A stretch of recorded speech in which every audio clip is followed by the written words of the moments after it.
everybody, we are back. Welcome to another episode of More Than the Title. I'm your host as usual, Jarrett Thomas. Hey, a lot of air horns early, baby. But yo, you're getting carried away. Chief Revenue Officer. He's excited. He's excited already. I didn't press nothing. Jay on the boards, baby. But you know, man. Once again, welcome to another episode of More Than the Title. I'm Jarrett Thomas, Chief Revenue Officer at Outside the Box Digital. I'm joined by my co-host, CEO Chadeo, aka Pastel Chadeo, your CEO, favorite CEO's favorite CEO. What's going on, bro? If it ain't bright, it just ain't right. You heard? If it ain't bright, it just ain't right. You know what I'm saying? Let's go. My guy's ready Yes, to pod, man. I'm ready to pod, baby. Before we begin, y'all, just a quick shout out to our partners for us at the Live Podcast Network, our exclusive partners. Make sure you go download the app, enjoy content like this and other amazing podcasts. Also, huge shout out to our returning listeners. Thank you for the continued support. We're growing week over week because of y'all, and we truly appreciate it. For the first time listeners, what's good, y'all? Appreciate y'all for tuning up, tuning in and pulling up on us. This is More Than the Title. It's all about a show that's having authentic conversations with some of the best and brightest in business to understand who they are and how they got to where they are. And today, man, I ain't gonna lie, man, I'm super excited, man. We got a great guest today. I just met this brother, but I'm a fan of his, man. He's a major dude. So if you're in the A, I'm pretty sure you know him, but he's a fashion mogul, inspirational leader that went from employee to employer, worked at various customer-oriented industries by day while doing his own apparel business by night. He coined the phrase "sleep is for suckers," starting out with wrist brands and later evolving into a clothing line and a way of life. He works to inspire and uplift many with his brand's tagline: "If you lose sleep doing what you love, you eventually live the dream that you only would have dreamt." So in a few years, the Sleep is for Suckers concept has evolved from selling T-shirts out of the back of his car, selling his message on apparel across the globe. He's also founder of successful podcast, Social Proof Podcast. Hold on. Hey, yo, where did he? wow. Bro, this ain't that long, bro. Yo, listen. I gotta get you. You gotta get the. Hold on. You gotta get the Master P of introductions. You gotta get the Master P of. He said, I'm not putting out singles. I'm putting out double albums. You gotta get 24 accolades right now. You put out All Eyes on Me and said no. Listen, you're not getting 5 accolades. You're getting 24 and nothing less. Give him the double EP, the double EP intro. Man, look, man. Let's go, man. Let's let the people get to the information, man. That's what let's go. Well, I love that shit. Let's go. Having people talk, it's always weird having people talk about you in front of you. You know what I mean? And it's like, and I gotta sit there and be like, yeah, that's true. That's true. No, I'm just saying, that shows a level of humility. But like I tell a lot of my other guests, even though you're humble with it because it's your success, just understand one of the reasons that we're doing this podcast is to inspire the next you, right? Inspire the next you. So we have to talk about what you did because somebody might not follow exactly in your footsteps, but I promise you there's some things that you've done that somebody else is like, yo, he did that, I can do it too. So that's why we do that, to let them know that it's possible. You heard? Damn! Absolutely. I'm pardoned. But so for everybody, I appreciate that. For everybody listening, I'm gonna give y'all the background before we go into the actual pod. I want to hear this brother's story. But this January, we down there in Florida. We had Podfest, so we sitting there working the room. We trying to, get more promotion for the show. Talking to a young brother, and then to the right of me is Dave. So we just start kicking in, start chatting out of nowhere, and you were humble as fuck, bro. I ain't gonna lie, man. If I was you, I'd be like, yeah, you know what I do. You know what I'm saying? This is what I do. I monetize my podcast. I'm over there talking my LinkedIn shit. I'm like, y'all might have to be the CEO of this. You like, yo, that's mad cute. Nigga, he hit you with the baby Jay-Z line, like, yeah, that was all right. Making a couple dollars. In a respectful, and it was mad funny and respectful ass way, bro. But we just started kicking it. And like I said, I took the picture, put it up on LinkedIn. I had 40 to 50 messages of people like, yo, when you getting him on the show? Yo, I follow him. I love him. Yo, you in the A? Yo, he's that guy. Yo, how the hell you met him? And it was like, yo, you got to get him on the show. So I appreciate you from taking the time, bro. And let's start from the top, man, because your journey is insane, bro. All I hear from you and for our people in the A's that you are the epitome of hustler. So tell us from the start, bro. What happened? How'd you get into this space?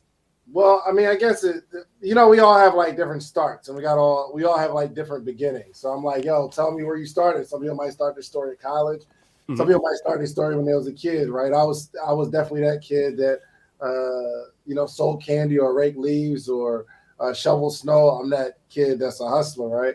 And then I kind of fast forward. I started selling weed. Only a little bit though. You know what I mean? And I wasn't all that good. Jay, edit that part out. no promotion of illegal. Did I stutter? don't edit nothing. We rock it. I need the edit button. No reason gonna be trouble. So I was always trying to figure out a way to be the man. Not be the man, but be recognized for like doing something well. And I just never really got that. I've never been like the number one in anything. I've never been the best at anything. I didn't really get like awards growing up. So I kind of resolved to let me just do well. You know what I mean? I just want to do well. And so I always had a job and a dream, and trying to bridge that gap. I'd be full-time entrepreneur, full-time employee, and eventually I started this t-shirt brand, and it worked out. I was able to leave my job, and just things evolve. You know what I mean? Like, you just progress. Every year I've done better than the last year, and better doesn't mean I went from 30,000 to making 150,000. It means 30 to 35, 40 to 45, 40. You know what I mean? It was all. Even when I left, it was just. The objective was to do better than I did last year. So I got a bunch of beginnings, but just to kind of make a long story short, I've always strived to do better than I did the day before, the year before, the week before, the project before. So that's real, man. That's real, man. So when you first started, first of all, you started from the t-shirts. Where did the idea from selling the t-shirt start, man? Because that's a unique start from where you are today. You know what I mean?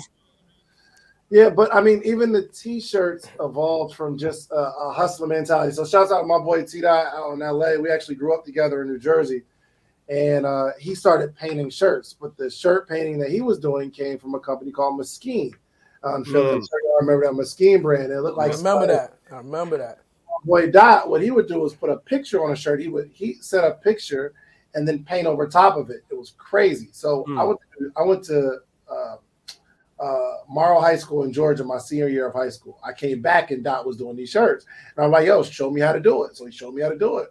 I took that and I started going crazy in college making these shirts. So I've never been an artist, but I was just trying stuff. And you didn't have to be at this point. You just splatter and paint everywhere. But it got better and better. I started to be known for that. Eventually, I stopped that, and I just kind of went in different directions. I wanted to be a cameraman. I wanted to sell prepaid legal services. I wanted to be a salesperson. I started selling internet. And eventually, I just came back to the idea of, let me start a t-shirt brand. So my journey has literally been a hustler my whole life. This t-shirt brand was the one idea that I had that I stuck to. You know what I mean? So I think it could have been anything. It could have been t-shirts. It could have been real estate. It could have been whatever. This is the one I decided to stick to. And the thing that I stuck to was the one that I started when I was working at the Cheesecake Factory, and I was able to transition my way out. And I mean, the rest is history. So, well, I guess the rest isn't history. So I started a t-shirt brand. I opened up a kiosk 2012. I opened up another kiosk 2013. I opened up a store in 2014. That same year, 2014, I closed the second kiosk, and then they took the store away from me. So now I'm back to one kiosk. But that was the point where I'm like, all right, well, I started writing my book, but I actually finished the book because I lost the store, which was the best thing that ever happened to me. So after I wrote the book, I started speaking on the stuff that was in the book, and people booked me to speak. Then I went on tour with ET, and then I started doing conferences. And my objective was interview people who were speakers at the conference, and I put them on YouTube, not a podcast necessarily, but if you're going to be a speaker, I'll interview you, put it on YouTube, and hopefully the people like you enough to come buy a ticket to the conference. That was my strategy. And that's when I fell in love with the interview process, and that was 2018, and the rest is the making of history right now. Woo. Oh, Shit. That definitely deserves a shit, bro. First of all, you working at the Cheesecake Factory. Quit on them. I love that because I got a similar journey, bro. I was at BBQ smelling like ribs. So I got my first sales job, bro. I was selling mixtapes out of my apron. I said to take your order and then sell your mixtape for $9.99, bro. We sold 5,000 of them things out of straight up. So I felt that, bro. And what was that moment like when you quit, bro? What was that moment you was like, yo, Cheesecake Factory, I'm not doing my own thing? Yo, ironically, man, it wasn't I arrived. It was it was the most gradual release from a job ever. So while I'm working there, I'm working about 5 days a week, 5 to 6 days a week, or as many as I could picking up shifts. Yeah. And at this point, I started my t-shirt business. And I set this goal to make $100 on each off day. So at this point, I'm working 5 days a week on my job. And then 2 days a week, I'm really just focused on how can I sell. I'm selling t-shirts for $20 at this point. How can I sell 5 t-shirts on my off day? That was my goal. And I started to hit that goal pretty consistently. And I figured if I could make $200 on 2 off days, if I had a third off day, I'd be able to make $300. So I went to my manager, and working as a server is kind of flexible. I say, yo, do me a favor, only put me on the schedule for 4 days a week. And even in the 4 days, I'll still work the 5 shifts. Just one of those days I'll work a double. And he's like, yeah, no problem. So now I have 3 off days, and my goal is still to make $100. So I'm making $100 on each off day. I'm making $300 a week. That got pretty consistent, and I went back to my manager and said, yo, can you only put me on the schedule for 3 days? I need 4 off days, but I work 2 doubles. I'll still do my 5 shifts. He said, no problem. So then I started making $400. So my point is, by the time I quit the Cheesecake Factory, I was only working like a day or 2 a week. So it was a gradual release. It wasn't like, yo, I'm out. Forget you. He's cool. It wasn't one of that. You know what I mean? Yeah. Right. Gradual release of me hitting these small goals. So by the time I left, it was just, oh, well, I just got a store open now, and I'm not selling out of my trunk anymore.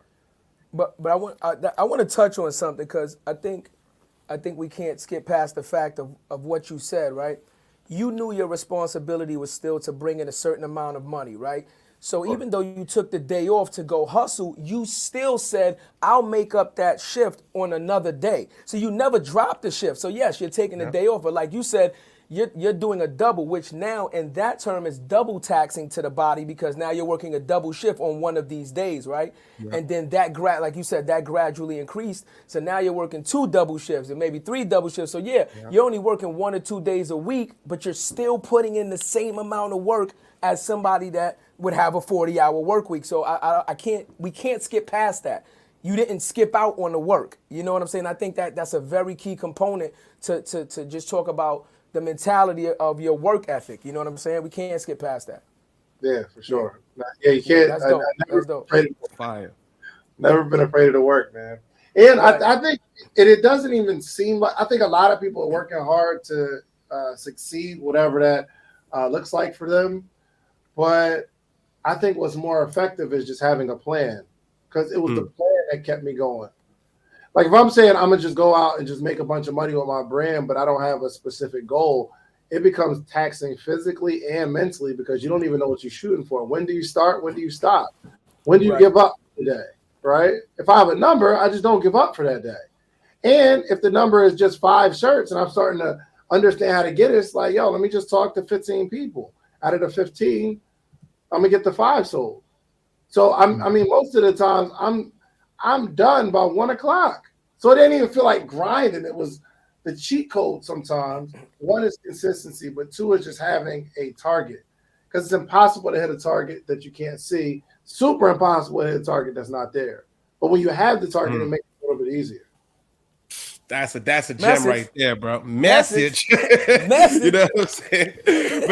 But Dave, I'm also, I'm a marketing dude. You know what I'm saying? So I learned all my stuff from sales. So most of the people I was targeting was marketers, right? So I'm selling marketers. I have to understand the business, and that's how I became a beast in what I do. How did you, tell us a little bit about how you, how did you work on your branding? Because I hear everybody in Atlanta know about you. Was it just you was out in the kiosk, you were just running up on everybody? Can you tell us how you built the brand successfully? And then we'll go into the podcasting. Well, I think I built the brand. Well, it depends on if you're asking me the brand of myself or the brand. Yeah. So the personal brand of you. Because then you end up creating your own brand and your own business. But creating the brand of you is kind of one of the hardest things that someone can do, right? The main issue I hear from people is like, where do I start? What do I do? Well, I'm just me, right? And I tell people, authenticity. Nobody can be a better you than you. So what I do is I tell my journey. I show people what I'm doing, how I'm progressing over the course of time. We did something cool. We on IAB. I'm putting that shit up. You know what I mean? So for you, what was that first step especially you being in a kiosk in a mall where there's a lot of competition? How did you differentiate yourself? Well, I think I kind of maybe like in the reverse of how you built it, because it's never been about me and what I'm doing. I just became a person that people like to be around because I read this book called How to Win Friends and Influence People. And it said one of the keys is just let people talk about themselves. So you got to imagine, I'm at a kiosk and people are coming to the kiosk. And my first thing isn't, hey, buy this shirt, wear this shirt, take a picture. It's like, yo, what do you do? And people will talk forever. They'll just be talking and talking. And I probably could have made more money because I'm spending 45 minutes with this one person that's going to buy a t-shirt, or 45 minutes with this one person that just buys a wristband. And in the mall, if you ever worked in the mall, the way you make money is by hawking people down. When somebody walks by, hey, come on, come check us out. I'm trying to make money that way. But I just let people talk, and I would give my advice, and I started to build relationships with people. And then the person that I talked to for 40 minutes would go get their friends and bring them back and say, yo, I hope the dude is in the mall, the dude that the kiosk, they don't even remember my name. Yo, is he here? Right? So I'm in there building relationships with people, not based on me saying I'm all of this and I'm all of that. I let you talk about you. And if you talk about you long enough, you'll say to me, yo, that was amazing. That was an amazing conversation. No, I didn't really say nothing, but I let you talk. Right. So the first thing I did was be interested in people.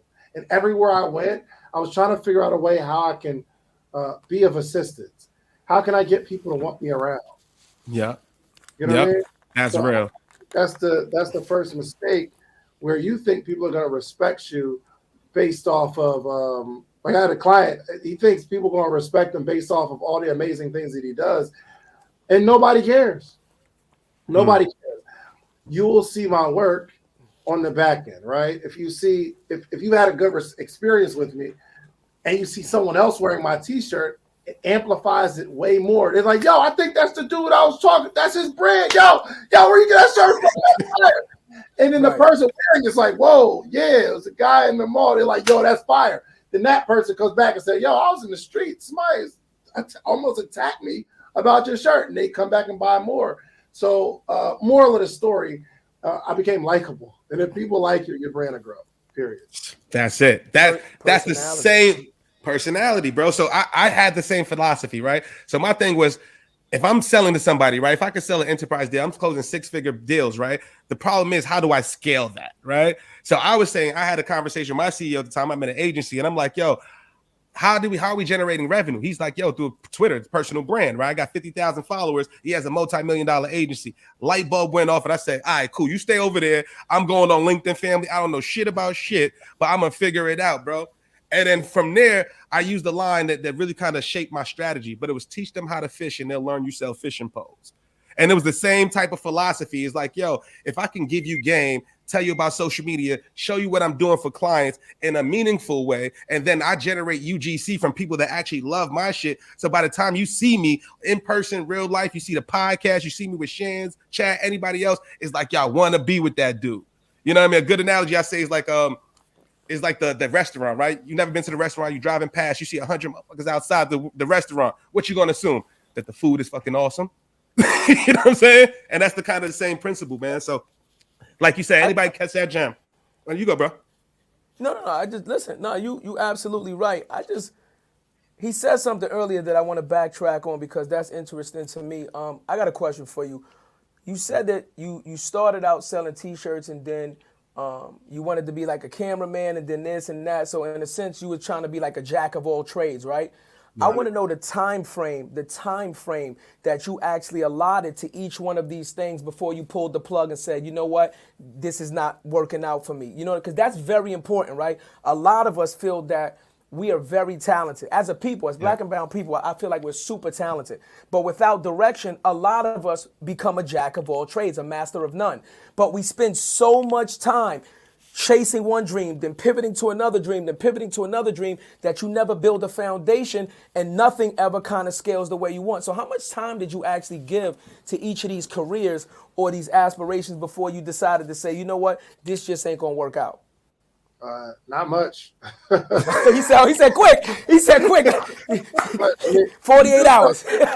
Yeah, the life cycle of a good idea is one, excitement. You get excited about it, and then evolution, meaning you start evolving the idea, right? You get excited, and then you start evolving the idea. And then after you evolve the idea and make it something, you got to go engage people. Yeah. Well, the engagement kind of sucks because it's not as exciting, because now you got to deal with people saying no. You got to deal with people not thinking that the idea is as amazing as you think it is, and eventually you have like you're going to receive some rejection, and then you start making a decision.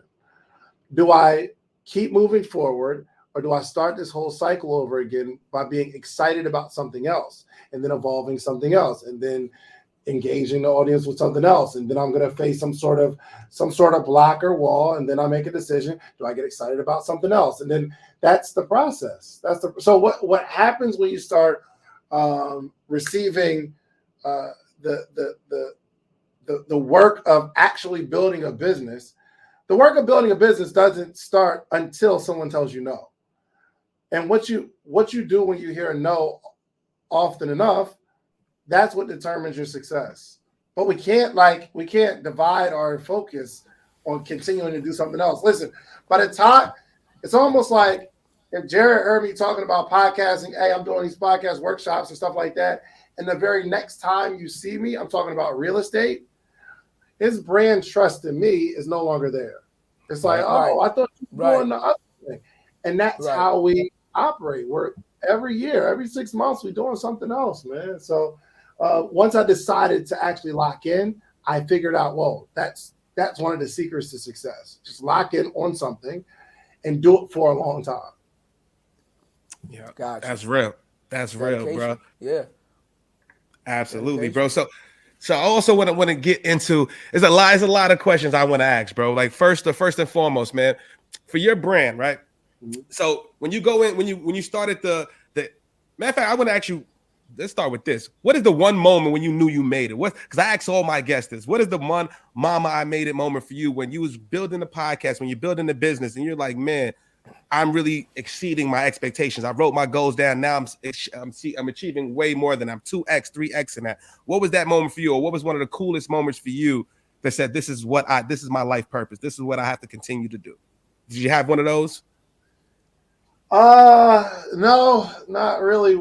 Well, there was a moment where I started this podcast thing, right? But remember, I was only doing it to promote a conference. So after the conference was done, it was a success. We had maybe like 500 something people there. It was a success. So there's no reason for me to interview people for a conference anymore. So I stopped. And then the next year, the conference comes up again, and I start the process again. Well, what happened was Troy, shouts out to Rashad and Troy from EYL. We all went to Cheesecake Factory at the Cumberland Mall. I remember it like it was yesterday. We sat at one of the high top tables. Troy is in front of me. Rashad is to the left. And he said something so casual. He was like, yo, I like your podcast. I like your interviews, man. You're really good at it. He just said, you're just not consistent in, delivering episodes, but I like what you do. Somehow the conversation changed. Like we started talking about something else, right? But I never moved off of that square. I'm still there, like where you're calling me inconsistent. The conversation around me has evolved and is changing, and we're eating. And I think somebody else walked up like, yo, I like y'all show, all that kind of stuff. But I cannot get this out of my head. He called me inconsistent. But he wasn't called. I wish he would have said, yo, Dave, man, you super inconsistent, man. You got to get on it. I wish he'd have said it that way. But the fact that he said it in such a nonchalant way, like, yeah, I mean, it's dope. You're just not consistent. Started eating again. I'm like, bro. Like, that's what I expected kind of thing. Like, what? I took it personally. Hell yeah.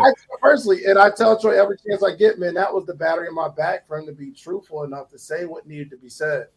I went back on my morning meetup call that Monday, and I was like, yo, if I don't drop an episode on Monday, I'm going to come every Monday. I don't release an episode. I'm going to come on this call and give away $500. It's my meeting I meet every morning. And I never had to give anybody any money. I stayed consistent, and I just locked in. And then I remembered at the Cheesecake Factory, when I decided to do this t-shirt brand, the one thing that worked was the thing that I stuck with the longest.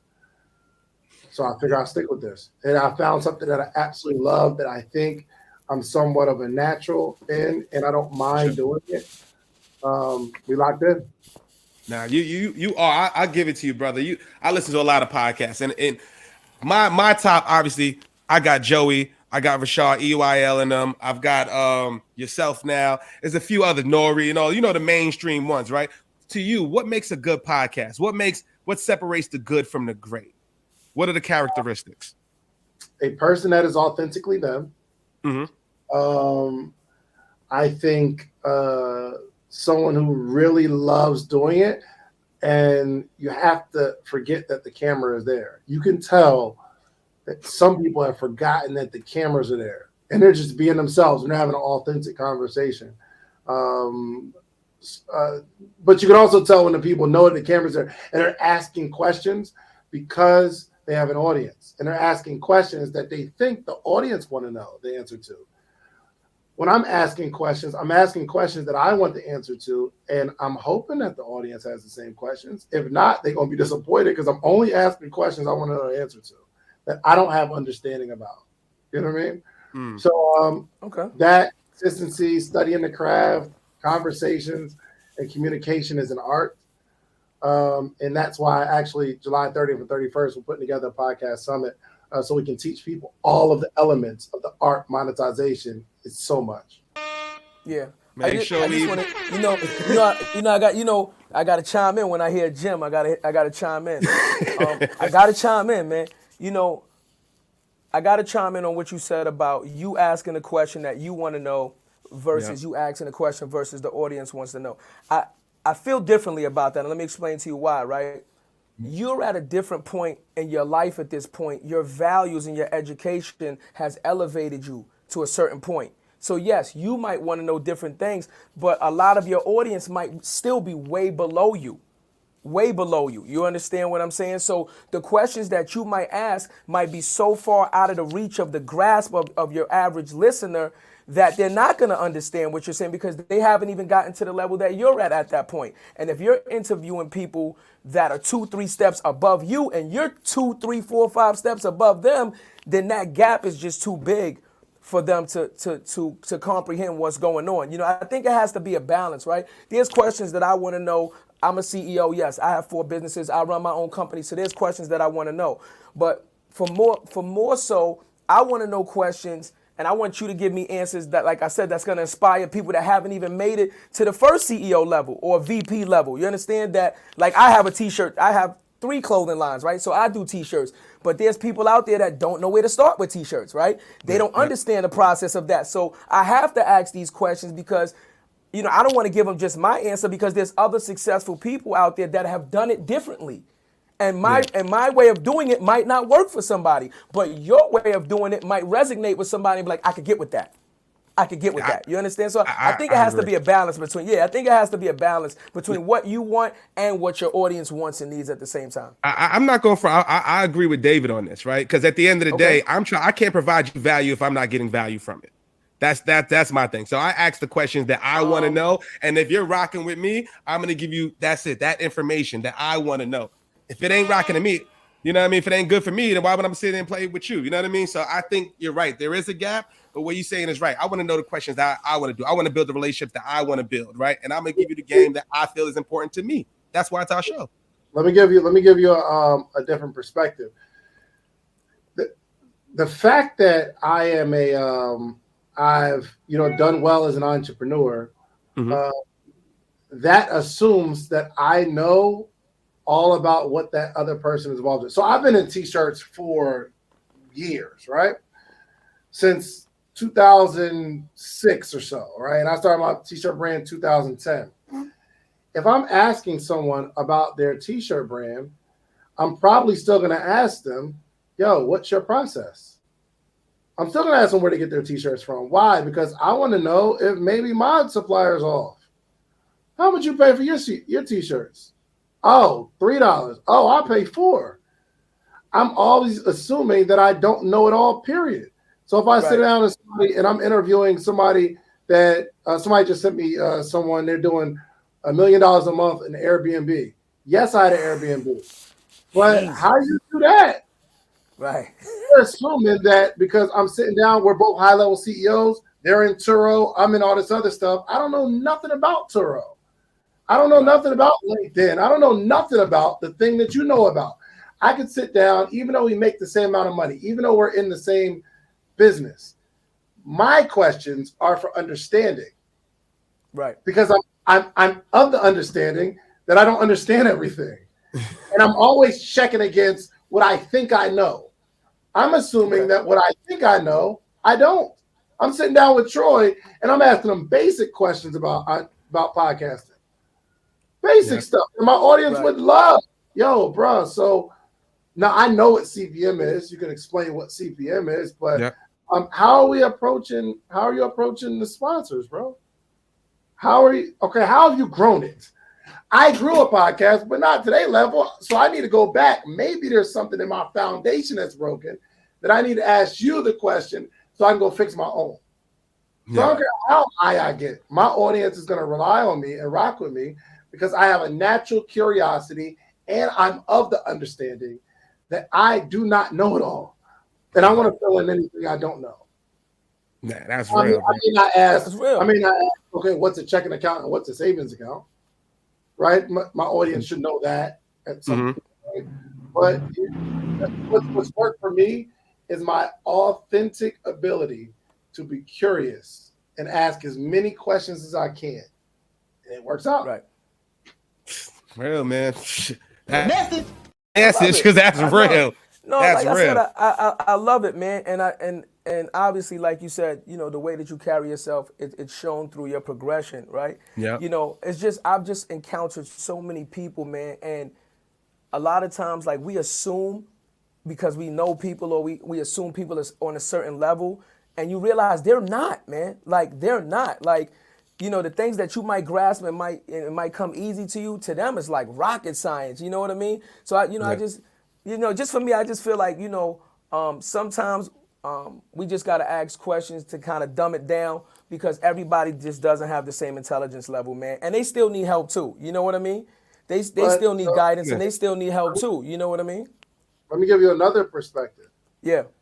It's easier to have a personality or a perspective that is your own and find people that agree with you than try to go fulfill all the needs of everybody else. Fact. And that is a never-ending chase.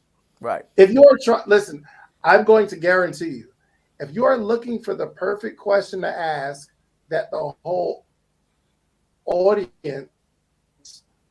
needs the answer to, you will continually miss the mark, and it's going to be really, really hard to grow the show because nobody feels this is for me specifically. Because right now you're going super okay. All right, so break down checking and savings, right? And there's somebody in the audience like, all right, bro, I got this. Let me just fast forward. I'm good on this question, right? But the person that's watching is like, all right, cool. Later in the interview, you're going to ask something else more high level where the person that just learned about checking and savings, they're like, oh, no, okay, I'm checked out of this. So my objective is to ask the questions that I know I want to know, and people get to decide whether they like my questions or not. But my questions are consistent, and my questions are me. And what I found is the same ideas, the same thought process.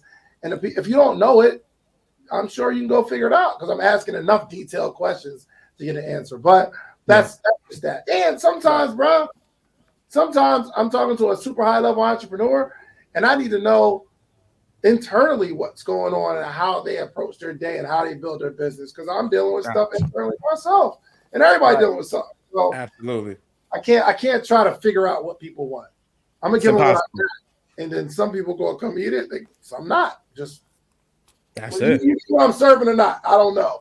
But I can the thing on my brain is, what do y'all want to eat? I can't do it. Not fast. And I want to pivot too, bro, because we had this conversation at Podfest, and I would love to have it on the show, right? So when me and David when me and you first met, bro, I don't know if you remember, you was asking me why do online, and I'm asking you why you doing in person. And we had like a good 5-10 minute conversation. I'm like, yo, my metrics is this and da da da. I'm trying to monetize this way. This is where I'm drawing traffic from. You like, yo, you need to do it in person. But I'm like, yo, how to get my CEOs and fly them in and all. You need to do in person. But yo, bro, what if I did? And you kept going back to you need to do in person, bro. And I'll never forget that conversation because that shit, same way the EYL, that shit stuck with me. And then when I started to dive into your shit, I'm like, damn, I see why. Right. So can you give us some of the, like, where did that concept for you start to do, to building? What are some of the tips you would give to building community, to building in-person events? Because that's where we're trying to shift right now. Right. So I got a lot of LinkedIn creators that are 100,000, 200, 300,000 followers, myself included, top voice and all that stuff. And I want to be able to monetize that, right? Bring top creators in. You want to take photos. You want to do this. You want game. You want LinkedIn sauce. You want to know how to create your LLC, all that stuff. And that's kind of where we're evolving. So what tips or advice would you give to us since we're trying to go into that space? And how do you really build that community? One, all of the numbers, I realized the followers and all that kind of stuff, it means nothing. It doesn't even really have a big bearing on your influence. Because the way you check your influence is do an in-person event and see if people willing to leave their house to come rock with you. Yeah. But it's scary. No, he went back to the in-person. Back to the in-person again. First of all, and that ding was perfect. Ding! He said, once I lock onto an idea, I don't let it go. Well, that's how I tell people all the time, do a live. You think you got some influence, do a live event. You can really test your influence. Because right now, people either they log in, they can watch in their own home, but then you're not influential like that to where they try to leave their house. You know what I mean? So once you become a person, and plus, what makes it more impactful is not 100. I would rather have 20 people in person to see me than 100 people online to see me. Because those 20 people that are in person don't just get to meet me, but they get to have an experience with the other 19 people. And once you have that in-person experience, you leave and y'all talk about not only me, but y'all met this one person at this event. I met this other person at this event. And everybody's talking about this event that drives people back to me, right? So one, in-person events are amazing. If you got to do it online, do it online. It's cool. It's just building a community online. I just don't think it's as impactful as doing it in person and bringing people together because you can't really connect like that. You know what I mean? So that's one thing. Number two is we really, really got to lock in on who our tribe is. So either you're teaching people how to navigate the LinkedIn space. That's what you do, right? Yeah. Or how to start a business, how to grow a business, how to market and monetize your business, right? Which maybe that's separate, but it kind of all ties in together. Yeah. But if it all ties in together, it's going to be real, real hard for me to pinpoint what you are the best at. Think about somebody that's super successful that y'all both follow. Give me a name. Like you really like super successful. This is your person.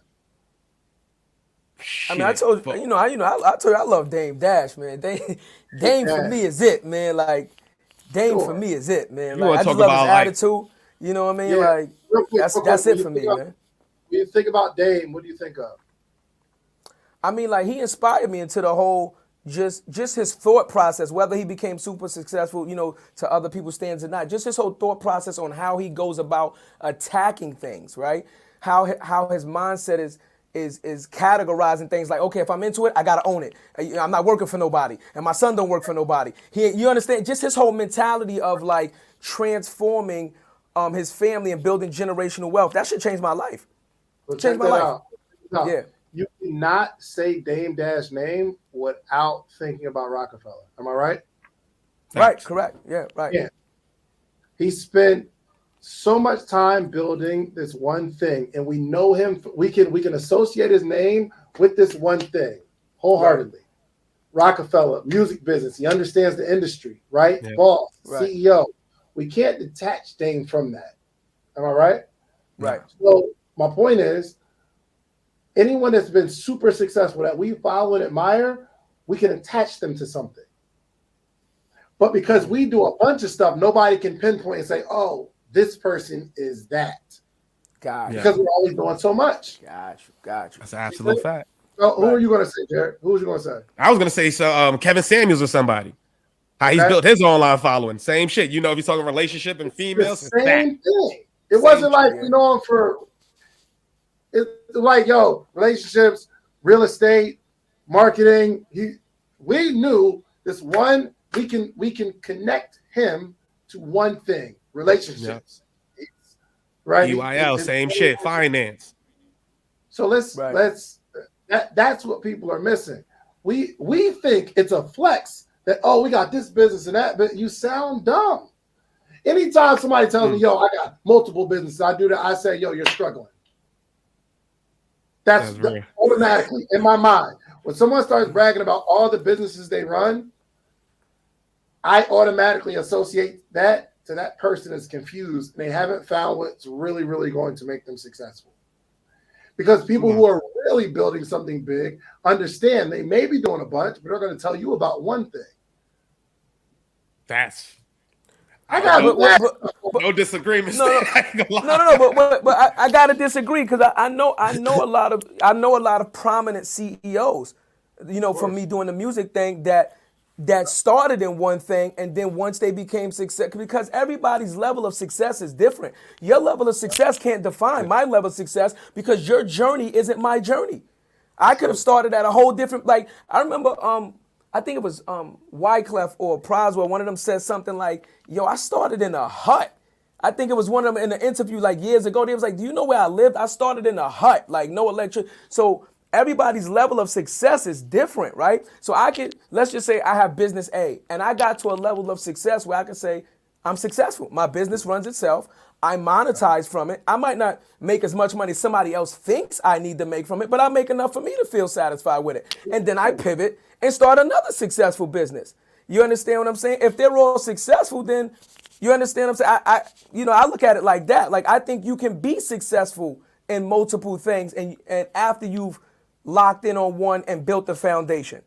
I agree with you, bro, but it's like somebody. That's why I didn't say if you're doing multiple things, they're not all successful, or you're doing multiple things, you're a failure. It just screams confusion. It screams, I'm gonna work on this for a little while, get it to a level, and I'm gonna start doing something else. And that might be a thing. Whether that's you could be broke, you could have an amazing 9-to-5. You always wanted to be a nurse. You are successful. You're a success. Yeah. That's not for me. I'm telling you, when someone's bragging about all the businesses that they do, for me, it screams confusion. And you have not found the thing that really makes you happy. I agree. It's similar to somebody when you hear somebody. No. Listen, it's your listen. Hey, we love opinions. Yeah, we love opinions. That's your opinion. I just disagree. I think that you can love multiple things. No, but it's similar to when you hear somebody, for instance, when I hear somebody, I'm working 2-3 jobs to make ends meet, right?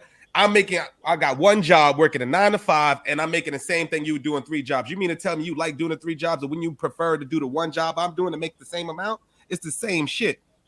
But it's not. Let's use Dame Dash. Okay, hold on. Let's use Dame Dash as an example. Let's say Dame Dash helped start Rockefeller as an executive to start a music record label, correct? Now, we all know how high Rockefeller got before the split, right?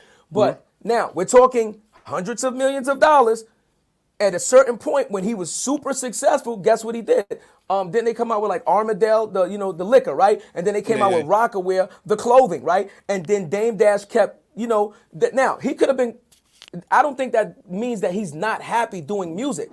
I think that means that he knows he's talented enough and he's been successful enough that he can use the success from one business to leverage and be successful at something else. Oh, that wasn't. And that's exactly what he did, huh? It wasn't necessarily separate businesses. If you listen to his interviews, he was saying, we out here popping all this liquor. That needs to be ours. Yeah. in our Right. music. No, right. We But wear all it's these clothes. Why do we make our own clothes in our music? Yeah. Bro, do you now that's a whole Right. empire, right? Right? It's Right, all right. it all stems from one tree, right? Yeah. right. You know as far down in that tree as you want.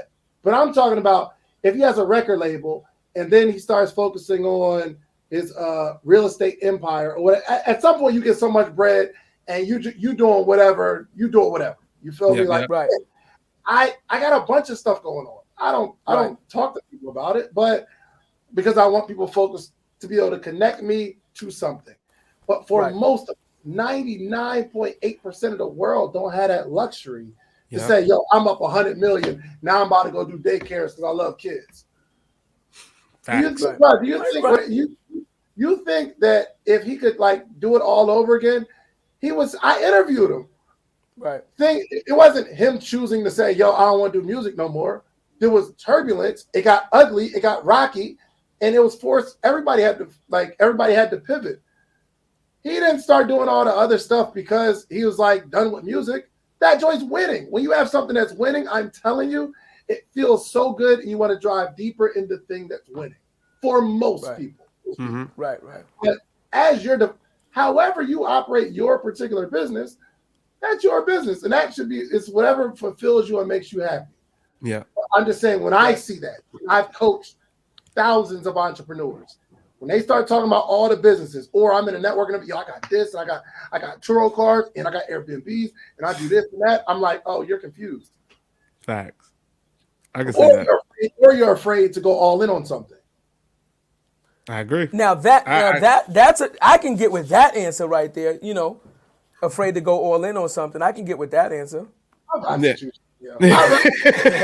Saying like, we gotta talk about this. We're gonna die. I'm just saying, bro. You know what I mean? Like, let me side note. yeah.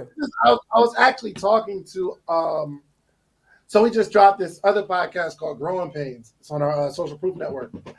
And I was explaining to them that sometimes the challenge is you agree with everybody so much. Y'all agree with each other. If a guest comes on, y'all agree. Sometimes, even if you agree, you got to find something that you disagree with to even make the conversation more engaging. Right. Yeah. You know what I mean? So sometimes I'm on podcasts or they'll like interview me and be like, yo, good answer. You would have never, this podcast would have never pulled out some of the stuff that I just said because I've never said it before. If you didn't say, I'm good. Really? Right. I'm just saying. Listen, it took me a little while to start disagreeing with like my guests because I was like, I want to be respectful. I want them to, and I'm like, nah, I'm not feeling that. You got to explain that. And that's the engagement. So this is So that's what I'm saying. But it goes back to being authentic self. Not to cut you off, Jay, but that's what we talk about, being your authentic self, right? Jay is Jay. Right? That's my cousin. I love him, but I'm not him. We think alike, but we have a lot of disagreements in what we like and what we don't like, right? I'm not gonna sit here and just shake my head. I don't care what your name is. I don't care what you accomplished, right? I'm gonna express my opinions because, like you said, I want to know. Real shit. I want to know. You know what I'm saying? So it's like, you got to talk to me nicely. I don't understand that. You know what I'm saying? Like, I don't understand that. Nah, that don't make sense to me. Because again, I'm comfortable. Like Dave, right? Be clear, because I was at Podfest with you, and you seen how we worked the room, right? When we walked in Podfest, we knew nobody. Let's be clear, real quick. I don't want to tell a long story. We only went to Podfest. I was on a vacation before that. I came back like that one Monday or Tuesday, and my cousin said we got to be at Podfest. I said when? He said Wednesday. I said it's Monday night. I just got back. Yep. He said booked on Tuesday. No, I promise you, Dave. He said, we cannot miss this. I said, I knew nothing about it, Dave. I said, I know nothing about it, but I had enough faith in my cousin to say, send me the details. We booked that trip Tuesday night, and we didn't make it for Wednesday, but we got there Thursday, and we got a chance to meet you, and we did that. But again, that's me going all in on saying to my cousin, hey, listen, I got enough faith in you to say if we need to be in this trip and we need to be in person and make this happen, I'm going to support you, right? But when I got down there, I got to be me, right? I got to wear my colors. I got to wear my hair to wear.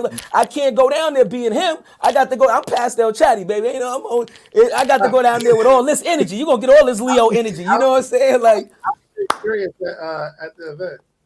How was y'all experience? Oh, it was I loved it. Nah, we loved It was it. We good, loved Brad, it, man. man. We loved it, man. We met loved so it. many. Shit, we met you. We met Alive, who was our Angel. She's Angel, the Live Podcast Network. She's our partner. Yo, we worked the room. Within an hour of us being there, we was in the back room talking about how we speaking for next year. Because we're sitting and listening to all these conversations. I'm like, all right, they had LinkedIn presentations. I'm looking at people's shit. You got 2,000 followers. You got no engagement. I'm like, yo, what's going on, man? Because for me, like for my story, I know if I was a white man in the industry, they'd have fucking statue outside the company, bro. I closed $2 million of revenue without a cold call or email for an agency with no brand recognition. You know what I'm saying? Straight from LinkedIn, people coming into us. So I'm sitting there, want to give people the framework, and we end up getting put into the CEO of Podfest. We got new sponsorships and all that, bro. It was just the energy that we needed, bro. We walked in there, we showed our ass, bro. We was at a club Dave, with the hookah spots. Look, Dave, I swear to God, right? No, he's not lying to you. He had a checklist, right? He actually wrote a checklist like, yo, cuzzo, we got to accomplish A, B, C, D, E within the 3 days that we was here. By lunchtime, I was like, yo, you know that list is done already, right? The rap. No, seriously. By lunchtime, the first day, the whole list that he had created, we was in the back room within the first 2 hours of getting to the event. Meeting the moderators like, yo, y'all want to come back next year? You want to speak? You want to be and within the first 2 hours, that's because we went there as us, right? We went there as us. We was our authentic self. We was unapologetic, and that energy traveled, man. Like you said, and we got to meet you and have great conversations which led to this moment right here. 100%. Yeah, 100%. It was real, man. I don't know if I'm going next year, but you know what I'm saying? But we gonna rock. I'm going back. You going back? You know why? Man. You know why I'm going back? Because Dave made a very important point. I enjoyed the energy in the room, bro. I enjoyed having conversations with like-minded individuals and learning from people. And I enjoyed that feeling of, yo, I didn't meet one person that walked around Podfest with an angry face or frowning. Everybody was, I swear to you, Dave, I was like, yo, what kind of, everybody drugged it? They roofing him, motherfucker? Everybody was like this, hi. What's your name, bro? What do you do? My name is Mike. Like, everybody was walking around with names like, my name is Mike. I was like, yo, this energy, it was infectious, right? And because we come from a culture where the energy is not infectious like that, I just fell in love with it, man. I just fell in love with it. I'll tell you where I need to be, though. What's up? Podcast Summit 2023. Podcast Is that, Summit. You give us the word, baby. That's Atlanta? It's Miami. Oh, the one in Miami. Okay, the one in Miami. Okay. PodcastSummit.com. It is the premier podcast. So, first off, we got so many people there. We got Angela Yee speaking, Earn Your Leisure, Wall Street Trapper. Yo, we got so many surprises, though. And some people from, like, we got this young lady, Hala Taha, one of the top podcasters, like, on the charts. I met her. I met her 2 days ago at IAB up front. I met her. She's dope. Crazy. She's dope. Yeah, I met her. We just like the Tori Gordon. She actually does like the LinkedIn joint, but she's like one of the top ranked podcasters in business. It's extremely good. And so many surprises, bro. Like it's but very few people can teach how to monetize and make money and grow. Few people can't. But I can. And like how to put together little tap on the back. Little tap on the back.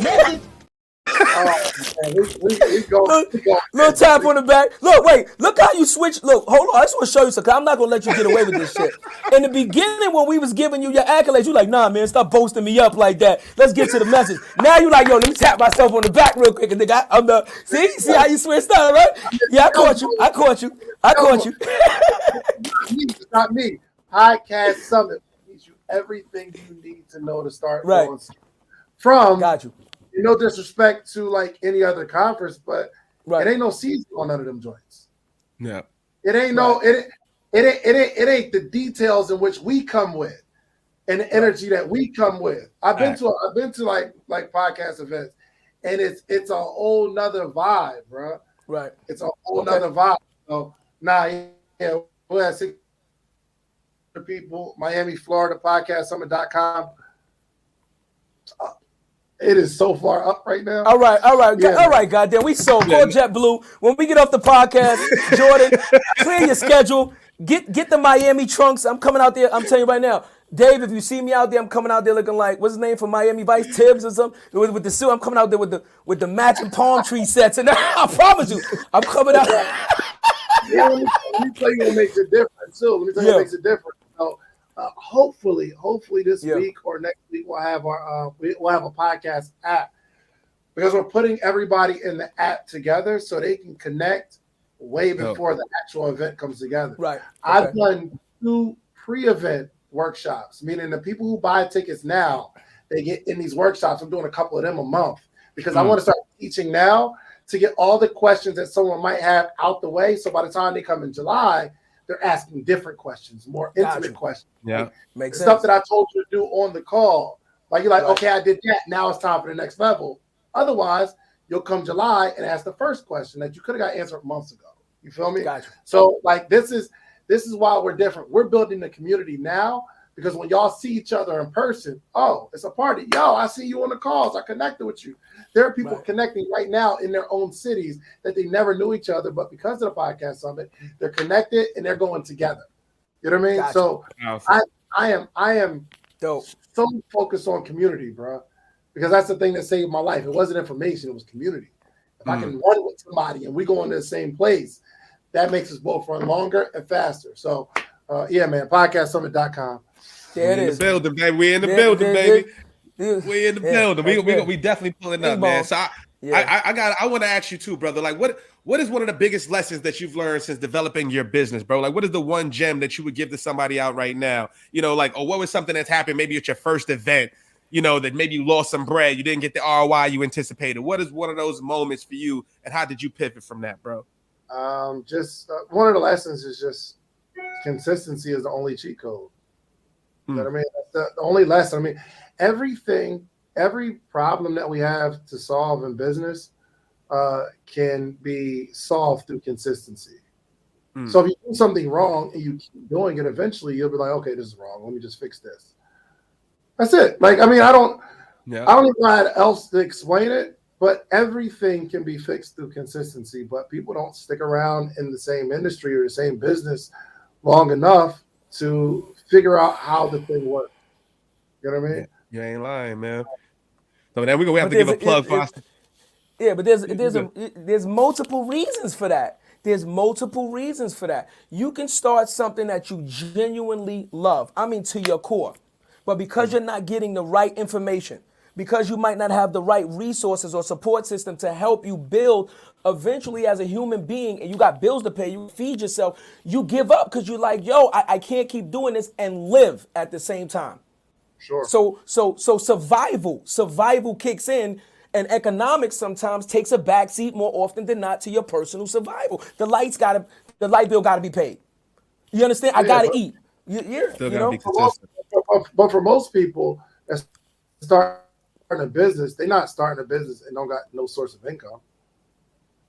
For the most part, think about the people who start businesses. It's not somebody who's just, unless you quit your job and say, I'm gonna start my business, then that's foolish.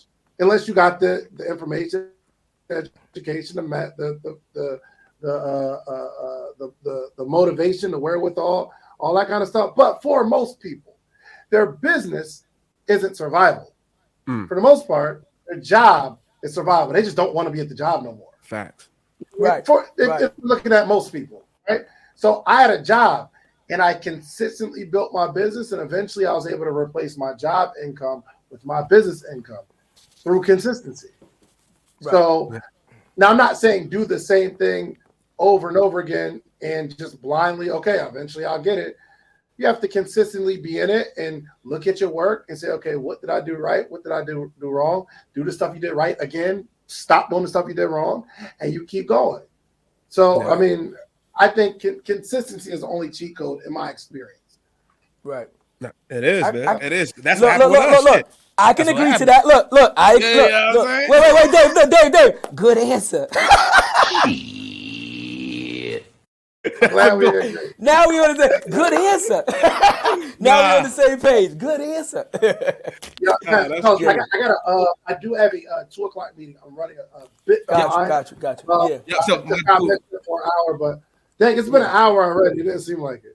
Bro, just want to say thank you, crazy. bro. Like, Yeah. real talk. Appreciate you pulling up, man. Yo, we big fans of what you do, brother. Like, real shit. I know we're going to connect. You got our numbers and all that, man. We locked in, bro. But appreciate you just for stopping in, checking in, giving us some gems, man. Everybody on the check-in, thank you for tuning in, man. It's another episode of More Than the Title. And y'all better come see us down at Podfest Podcast Summit, Miami, July 30th. I'm getting my shorts ready, baby. More Than the Title, OTB in the building, baby. Appreciate you, brother. Love, Let's baby. do it. Where's mine, y'all? Yes, sir. You know about me.